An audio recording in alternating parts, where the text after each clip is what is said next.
If you're looking to scale your Facebook ads, but like many businesses, you're experiencing higher costs and your ads aren't performing how you want them to, one way to overcome this is an audit. So a thorough audit can really help reveal not only trends and patterns, but missed opportunities.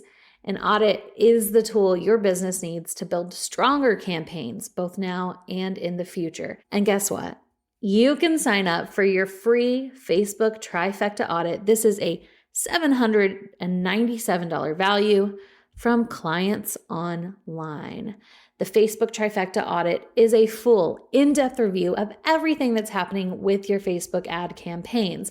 You'll get a comprehensive report you can quickly apply to start scaling your ads and campaigns. Use this audit to reach more of your ideal clients, boost your sales and profit, and fulfill your mission. That's why we're here, right? Get it for free. ScalePaidAds.com. Once again, that's ScalePaidAds.com. So, email marketing is one of the most effective acquisition tools, but by not sending targeted, personalized messages based on customer data and behaviors, you're probably missing out on a lot of revenue. And that's why our friends at SendLane want to help you out. They're a modern email marketing automation tool to help you drive business with personalized emails, leveraging data and behavior. SendLane provides you with the knowledge, the support. They're available 24/7 with a 30-second average response time and essential tools to help you make more money with email. If you want to go deeper, go and download SendLane's free ebook just for Digital Marketer podcast listeners. It's called the 2021 E-commerce Email Marketing Playbook. It has everything you need to know about every holiday you need to plan for in 2021. You're going to be able to maximize revenue. You're going to get an exact timeline for planning and sending campaigns. You're going to get tips to build consistent on-brand emails that boost your revenue. And you'll also learn how to supercharge your communications with automation. Go to sendlane.com/digital marketer. This is Digital Marketer. Hello and welcome to the Digital Marketer Podcast. I'm your host, Jenna Snavely. And in today's episode, we're learning a bit more about monetizing your content. That's right, we're talking partnerships, we're talking sponsorships, we're talking sales. And who better to lead the way than the wonderful Carrie Knabb. Carrie has sold millions of dollars in sponsorships for Digital Marketer, Traffic and Conversion Summit, War Room Mastermind, and the Scalable Company. And what I love is her relationship-based approach. If you want to know how to get started with monetizing your media or events, I'll let her show you the way. Here it is. Hello, Carrie. Welcome to the Digital Marketer Podcast. Oh, hey, Jenna. Thanks for having me. I'm super excited to be here today. Me too. Every episode I say, I'm so excited you're here is like the first thing I say. And I've realized I say that too much, but like every time I am excited that they're here. Yeah. Well, and I always say I'm excited to be here, but that's also really true. So yeah. I am excited to be here. We're fine. This is fun for me. Yeah. So Carrie, give us just a brief overview, because I know from the title, people will know what we're talking about. But before we dive into everything that you're going to explode everyone's like minds and dreams with, who are you and what do you do at Scalable and Digital Marketer? Yeah. So, well, I'm Carrie Knabb. My official title is Partnership Manager. I've been with the company for over 7 years, but I've only been in the partnership manager for the last year and a month, actually. Before that, yeah, I started this job a year ago in June. That's crazy. Yeah, but I've been with DM for a long time. I was on the events team. And so when we were doing lots of live events and TNC, content and commerce, even working for other people, other companies, wanted our events team to do jobs for them. And so we contracted out with them. But I was really involved in the actual just event part, all the fun stuff like registration, where's the coffee, like all of that stuff. I never really had any sales experience or did anything like that. And then we were at TNC one year and they needed some help in the booth. We had just started our certified partner program and they needed someone to go help the other sales reps that were in there. So they sent me over and I just started talking to people because that's what I do. Like one of my friends from high school, her dad nicknamed me the talking girl because I'm the talking girl. I talk all the time. And so that's what I did. I just went in the booth and started talking to people and they would ask questions. And if I didn't know the answer, I'd find someone who did. And that was my first like baby foray into sales. In my previous life, I've been a PR director. I was a stay-at-home mom, been super involved in schools, like school district stuff, but I'd never sold anything. And This was a little taste of it. And I really liked it. And my favorite part of it, yes, sales can be really thrilling. And a lot of people that do sales, they love, right? They love the thrill or the closing of a deal. And I'm not going to lie, that's super fun. But for me, the most important thing and what I get out of it is so many amazing relationships. Like I have relationships with people. I know their grandkids' names. I know where they're going on vacation. I know that one of them is in an RV right now, going up and down the Pacific coast. It's just like the whole personal and kind of friendship that comes out of it. And that's how I am. Like that's who I am as a person. So the way I sell is very relational. Like it's definitely not transactional, even though eventually a transaction ends up happening, but that's never how I go into it. I always just am curious about the person and their company and what makes them tick and really trying to find like the perfect match. And so that's kind of how I've come at it. And that's kind of how I've lived this roller coaster of what I've been doing for the last, several years is just, we have these people coming to this thing or we have this, whether it be this podcast, even we have this podcast and these are the people who listen to it. And I think that your company would be such a great fit and you can help the people that listen and then it helps you. And so let's marry this together. Let's get this together and make it work for everybody. And that's kind of how I've done this job for the last, forever. Yeah, I love that too, because I think a lot of times the perception of sales in general is kind of like this slimy, cheesy, kind of cold call thing. And it really can just be so personable. Like you remind me of like a million like women who I've known through work and I've known because it's like my aunt or it's because it's like my mom's best friend or it's like, my cousin growing up. You're so easy to get to know and so easy to talk to and creating those relationships.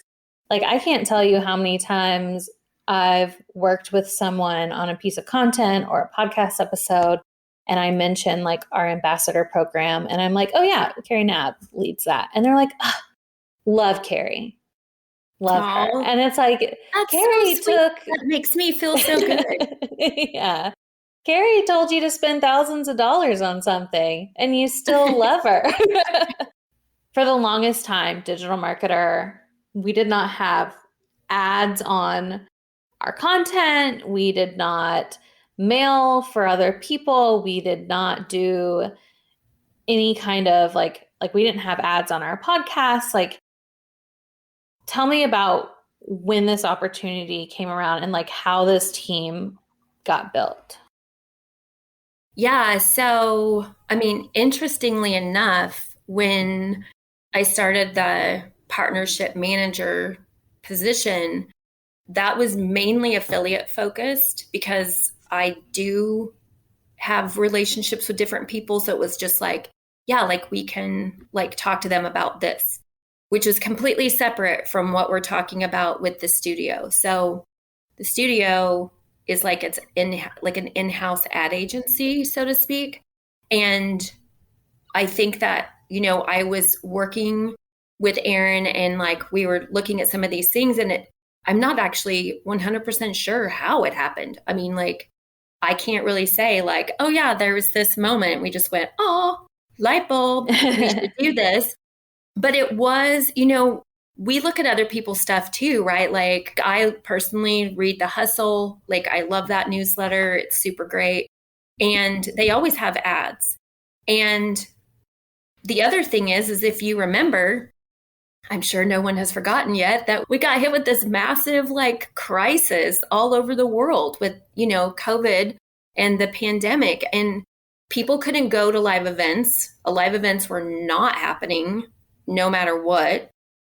But that doesn't mean that businesses don't still really need leads. I mean, you need leads in order to do business. Like you have to get customers.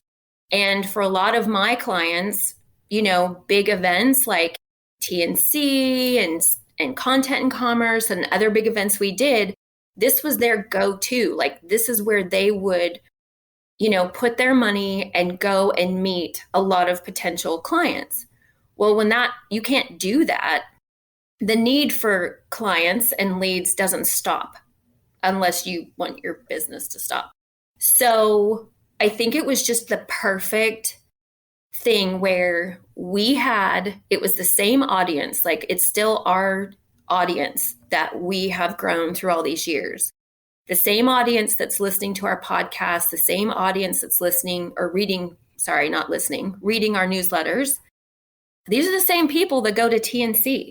So it was just kind of this natural thing that happened where it's like, well, hey, if they can't go to a live event, but our clients still want to reach our people, then why don't we make an offering for them where they can still reach our people and get the leads that they need and do the business that they need to do. And then at the same time, we can do something we've never done before. We had never done this before, where we looked at content that were already producing and figured out a way to monetize it where it was good for us, but honestly, it's really good for the clients. Like, and having never done it, we did all kinds of fun things. Like we priced our podcast, our monthly podcast prices were like insane, like so expensive. And it was like, I wonder why nobody's like doing this.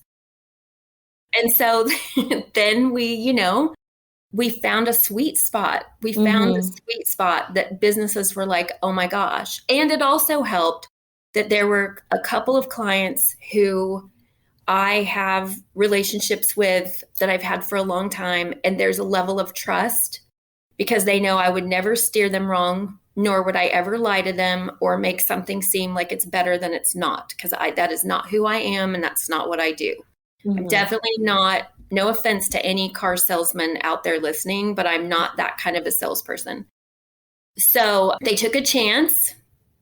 And I'm like, thank you guys so much because they took a chance on us and it paid off. It paid off for them in spades. They the clients I'm talking about are conversion fanatics, Justin Christensen and Manish Punjabi. And they've done testimonials for us. So I can, refer to them. They had so many leads. They didn't even know what to do with it. They literally did not know what to do with the leads that they got just from advertising on our podcasts because their product resonated with our listeners. And so once we figured that out and then got the prices right, then it was just letting people know. It was literally just like, hey, here's an opportunity for you guys to still get to our people and to maybe, our listeners are looking for what you're offering. and we can like put the two together. And that's exactly what happened. And we don't have our podcast slots are sold for the entire, like there's not an open slot on our podcast until 2022 and not even the first month of 2022, like into 2022, which is great because we figured out how to make it perfect for everybody. Mm-hmm. And we did the same thing with the newsletter. Like we just started doing newsletter ads, honestly, back in April. This is very new. And the same thing, it's exactly the same.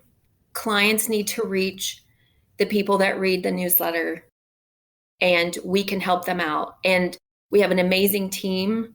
So we have writers on our team that help write the ad copy. They help the clients, get to that, like what is the best call to action for them.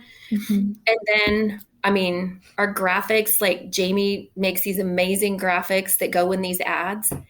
And we've stepped up what we're offering them. So like the people that are advertisers for the newsletter, like it says that the newsletter, like they've partnered with us and they have a great ad and it's native. It's not salesy. It doesn't look, they really resonating with this. And it's been uber successful. And like the podcast, now the newsletter ads aren't sold out through the whole year, but considering we just started doing this in April, like we don't have any ad slots open until the very end of August. Wow.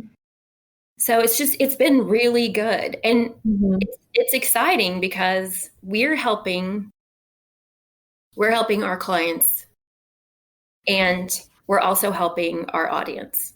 Yeah. And putting the two together is a great thing. So I've been super stoked about this. I love it. I feel like it's been really impactful. And I know for those of you listening right now, like if they're listening and they have a media space that they think an advertiser would be worthwhile, like what does it look like to, one, find the right contact, to find the right company to partner with, and two, what does it look like to start that conversation, and what does it look like to have the conversation? So I think where I probably have a tidge of a leg up in that is just that I have been working with a lot of these clients for years. Mm-hmm. And so I know who to call. Like I know who to reach out to and who's going to do really well with our audience. And so that part is like, plus one for Carrie, just because I know these guys. If I were brand new, like if I had never done this before and I was just starting out and I'm like, oh, okay, who can we reach out to? I'd say start with your own customers first. That would be where I would go. Like if I had no clients at all and no one I'd ever had a relationship with, and I wanted someone to possibly advertise in our newsletter, then the first thing I would do is in the newsletter, I would add something that says, would you like to advertise with us? Because a lot of times your best clients are already your current customers, like people that use your stuff. And like, obviously, like we love it when our, digital marketer and scalable, when our customers like our stuff, obviously. And so who knows, like they could possibly advertise with us and reach a whole new audience. So I would start there. Like if I were brand new out of the gate, no experience at all, I would go to my current client list and say, hey, this is something that you guys might want to think about, or just be like, hey, so we're offering this. What do you think? If someone that's listening to this podcast does have media, and if that media is specifically a newsletter, let's just talk about a newsletter at first. Yeah, keep it simple. The best thing about newsletter advertising is fill it. and then you can go back and monetize it, right? So maybe when it always helps to give your clients like, hey, this is new and we want to test it out. How do you feel about being our little baby guinea pig, right? Like you be our little guinea pig and then we'll give you a really good deal. And let's just see how this works. Because then what you have is if it works the way you're both wanting it to, and the partnership is there, then you can get a testimonial and they're going to, tell about their experience. And if their experience is great, then that's great. And then you can use that to attract other clients. So again, like that'd be someplace else if I had never done this before. And actually I did do this. So I have done this before and I still did this. I did, when we first got started, I was like, hey, do you want to try this? Try it if you like it. And then what's amazing is they try it and then they're like, this is awesome. And we're getting really good leads from this. So we would like to buy, 4 more issues. And we're like, yay. That was easy. That was easy. Well, it's not easy, but still, you know what I mean? Like it's just, and it's super fulfilling because you're helping everybody's getting helped in this. Customers are finding solutions. Clients are getting a solution, and it's a solution. It's a win-win-win. It is a win-win-win. And I love win-win-wins. Yeah. Pop quiz. Did you know that companies that blog consistently receive 67% more leads than those who don't? Okay, yeah, we all know consistent blogging is important. But when you're a small team or you wear multiple hats, who has time to research keywords, coming up with the topics, then writing the content? Managing a blog is a huge job, and BKA Content now offers a monthly subscription that will do it all for you. If you sign up right now, you can get up to 1 month's worth of blogs for free. Go to bkacontent.com/digitalmarketer. Again, the letters bkacontent.com/digitalmarketer to learn more and get your free month of blogs. If you think it's just you, it's not. Marketers everywhere are getting worried about rising ad costs and plummeting ad performance. A lot of the marketing strategies that worked before just aren't working anymore in 2021. One growth hack that's gaining a ton of momentum right now, though, is the automated chatbot. And when we're talking about chatbots, I have to mention Matt Lights and our friends over at Bot Builders. Their plug-and-play chatbot templates can generate over 3,000% more leads than a traditional landing page. So if you've thought about bots, or maybe even tried to get one going and just haven't had time to do it, I'd highly recommend you check out their free training at botwebinar.com. It's a game changer for lead generation, automated support, and more. Go watch it now at botwebinar.com.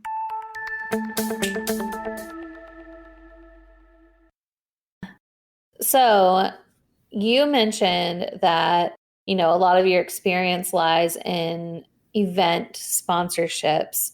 So what's up with that right now? Well, Jenna, yeah, events are back. They are back. I think that everyone did the very best that they could during the pandemic to try and still have these places for people to interact. And virtual events, they were a thing. And I think that they served their purpose in the interim because we didn't have a choice. No one had a choice. So if you wanted to connect whatever, you were going to have to do it virtually. But I think that as humans, just that one-to-one contact, just that, and I'm not saying you need to go at an event now and run up and hug someone or even shake their hand. Let's all just be reasonable, right? But I think that we crave that personal, not touch, that's not the word I'm looking for, but just that personal connection. And you get that when you're right there with someone, their body language, if they're smiling, which you can still see that on a Zoom call or on a virtual event, but it's the excitement. It's everything. Just the whole ether of a live event is something that can't be replicated inside our computers. Yeah. And so now that we've gotten more of a handle on what's going on with COVID, and people have kind of figured out, the safety precautions and the different things that we need to do to keep everybody safe. I think that people are chomping at the bit to get back into a live event. And the first live event that we did actually was last November. For some of you who may not know, we have a mastermind. It's called War Room. And we usually meet about once a quarter. And of course, the War Room, that networking event, like everything else, just came to a halt because of COVID. But we did an event in November, and that was before things like things were starting to open up. And we were in Austin, which is where our company's based. So in Texas, things were a little bit more open. So we were able to have this event, lots of safety precautions, everyone wore masks. I thought they did such a great job of really, taking care of this. But people were so excited. They were freaking out, oh, we're actually going to come, and just so happy to see each other, so happy to network. So I think that that's what we're going to see, as more of these events are now coming to be live. People are just fired up. They want to see their colleagues, or they not even colleagues. They want to see people. They want to make connections. I'll see just a rando. I don't even care. Me too. I'll be like, oh, hey, it just gives me more opportunity another person to talk to. Yeah. But yeah, so we did that. And then now we've had our last 2 War Rooms since then have been live, and people are coming and they're doing business, and it's great. It's really good for everyone that these events are coming back. And I feel like as long as you have your, all of the safety precautions that you can take in place, you can really make it something cool for people. So actually, and on that note, we're going to be doing an event in Austin on November 2nd and 3rd called Scalable Impact Live, which is going to be for entrepreneurs to come. But I'm so excited because that's, besides the mastermind, this is going to be the first live event that we've done. And so, it's going to be exciting. So how that works with sponsors and sponsorship for that is that the main reason that a company wants to sponsor a live event, there's 2 things. One is brand awareness, and the other is lead gen. So lead generation and brand awareness, those are the only reasons that companies will sponsor your event. And 9 out of 10 are there for lead gen.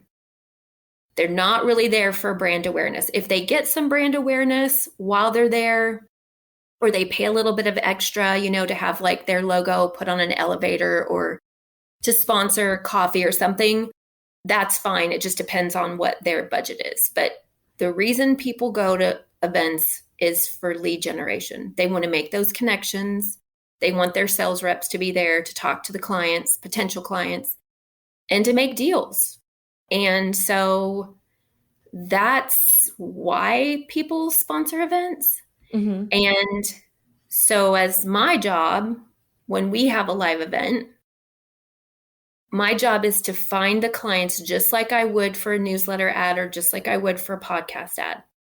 You find the clients, and the clients are the businesses that are going to be able to serve a need to your audience, that your audience can resonate with, and that their product or service is something that the audience needs.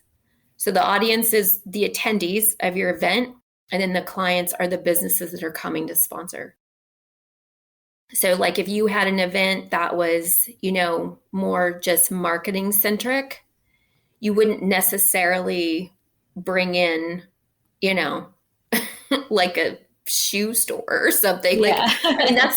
That's not a very good, actually a really bad example, but you know what I mean? Just know your audience, know your clients, and again, just try to marry them together so that everybody lives happily ever after. And then they just want to keep coming back. Yeah. One interesting thing, I'd love your thought on this. I've been to some like professional events that were mainly catered towards women. And what kind of felt like the most demeaning was the type of sponsorships that they had. So it was like things that were not at all career related. It was like, diet bars and like jewelry and stuff like that. And I'd love just your thoughts on like kind of that line between like making sure that the sponsors you have, are connecting with the audience they want, and also making sure that you're like, I don't know, I guess the word would be like, respecting your audience at like the highest level. Like, how do you make sure that you're doing that when you're selling sponsorships? I mean, it's kind of like what I had just said. Like you want to make sure that the clients, that the product or service that the business is offering fits with the audience.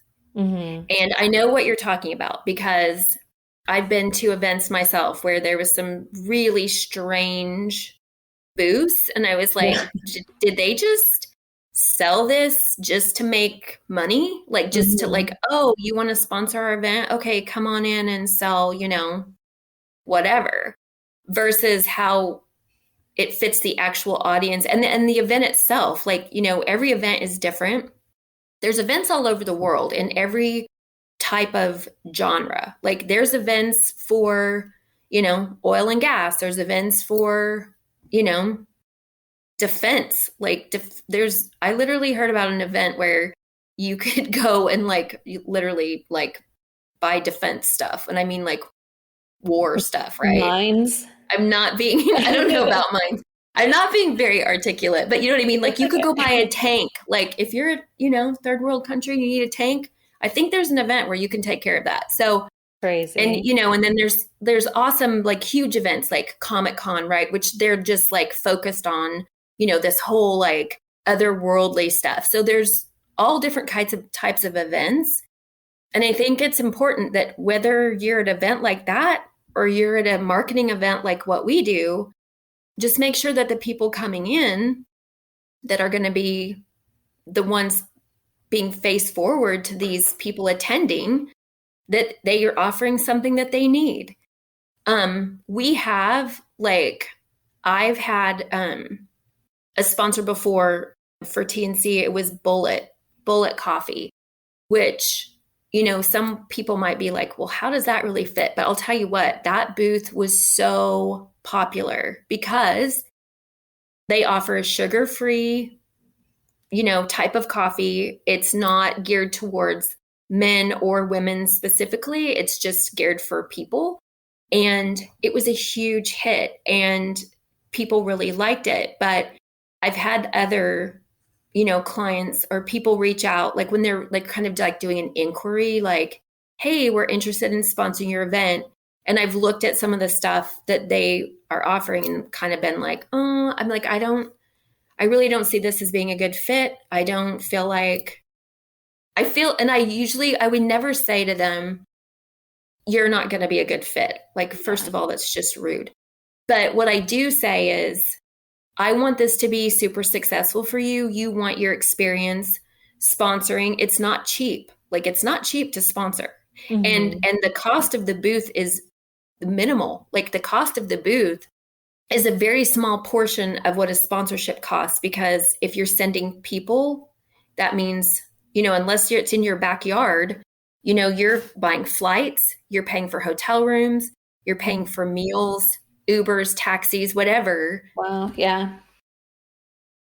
your booth equipment, whether that be pull-up banners, you have to have them made, you have to ship them. The shipping is, kind of crazy. So there's a lot of factors that go into sponsoring an event that's not just the price of the booth. And so if I had someone approach me that wanted to sponsor one of our events and I didn't feel like it was a good fit, I would just gently steer them, you need to go over here. So that, because you don't want it to be a bad experience. That's the last thing you Mm-hmm. want. Like Yeah. you just, so that's one way I've handled it. And luckily, most people inquiring about our events are like, they know about us. Like they know about Digital Marketer, they know about Scalable. They are looking to reach our audience. They already have done their homework before they get to me. Yeah. And so I don't have to do that. But I've also, I've got a client that's amazing, like such a great client, and they are killing it. Like they just love all of the advertising we're doing. But for them, a live event is not their favorite thing. Like it's just something that they've had a hard time, monetizing. So you're going to, and then other people, the majority of my clients, they all day long want to sponsor live events. Like that's where they want to be. That's what they want to do. So it's just a matter of listening. As much as I talk, I can listen. Sometimes I can listen. It's a lot of personal relationships. Exactly. And honestly, just really care. Like you just have to care. You want them to be successful. My favorite thing ever is when I sell a sponsorship to someone or advertising to someone. And then when I reach back out to them and like, hey, how was it? And they come back and they're like, this was the best thing ever. And I can't wait to do it again. What's next? That is so amazing. That's such a great feeling. That's awesome. And I try to have that I want that feeling with every single, that's my like thrill of the sale. It's not actually even the thrill of the sale. It's the thrill of the renewal. Yeah. it's the, you set us up with something amazing and it's been really good for us. And now we want to do it again and again and again. And I'm like, heck yeah. That's perfect. Well, Carrie, we're getting to the end of our time. And before I ask you, I do have one final question. But before I ask it, I'd love you to just tell everyone, like, if they want to reach out to you, where they can, if, they want to learn more about like any of the events you talked about or sponsoring or even just like becoming your best friend. Well, it's funny because you were like, I'm going to ask you one more question. I'm like, I'm a Gemini. I can answer that. That's why I'm so talky, right? Because we're communicators. Yeah, no. So if anyone wants any more information, you can just reach out to me. My email is carey.nab@digitalmarketer.com. And you spell my first name Carey and then .nab. And nab is N as in Nancy, 2 A's. So AA, B as in boy. And again, that's just at digitalmarketer.com. I'm always happy to hear from people. You can email me if you want to ask me a question outside of this podcast. I'm happy to answer any questions that you have. And I don't think I'm going to do my Calendly link on here because I don't know how we would do it, but people can email me there. And then if someone wants to jump on a call from that email, I'm happy to then share my Calendly link and we'll get you on the calendar and then we can just chat about life and sponsorships and all kinds of fun stuff.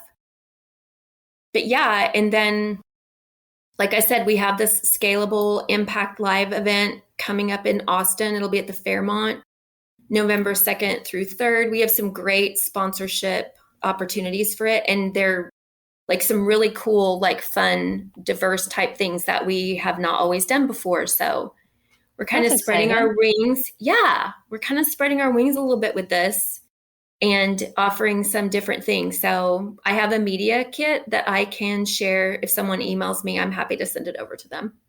Awesome. Perfect. And Carrie, my last question is, if you could go back in time and tell yourself, so we'll say the you that maybe was learning about certified partner for the first time and about to make her first like sales conversation ever.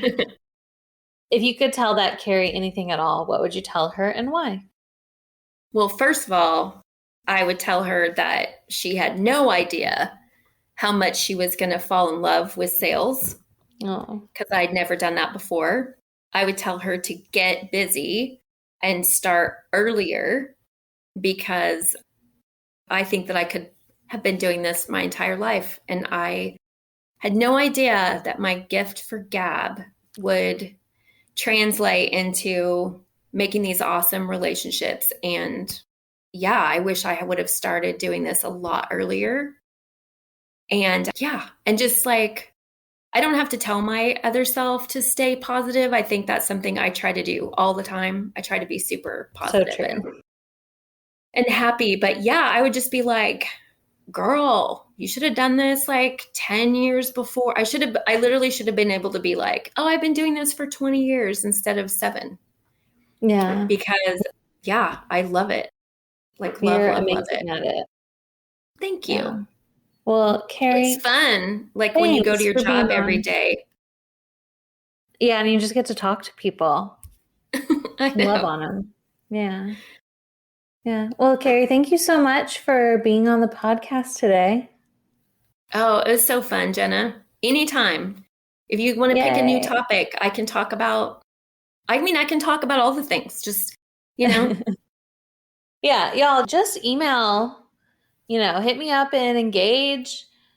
LinkedIn, let me know what you want to hear more from Carrie about because she's got a wealth of knowledge. She's got like not only years of experience, but also just the personality that is right for the job. And she knows so much intuitively just about people and making connections. And I feel very lucky to know you and to get to work with you every day. Well, aw. not every day, but a lot of days. Jenna, you're going to make me blush. Like, Aw. that's so sweet. I love working with you too. Like, Yeah. I was so excited when you said, hey, do you want to be on the podcast? I was like, yes, I'll do it. So, Yay. Well, this was really good. Yeah, thank you. And to you out there listening, it means so much to have a little bit of your day each week. And we'll see you same time, same place next week. Goodbye.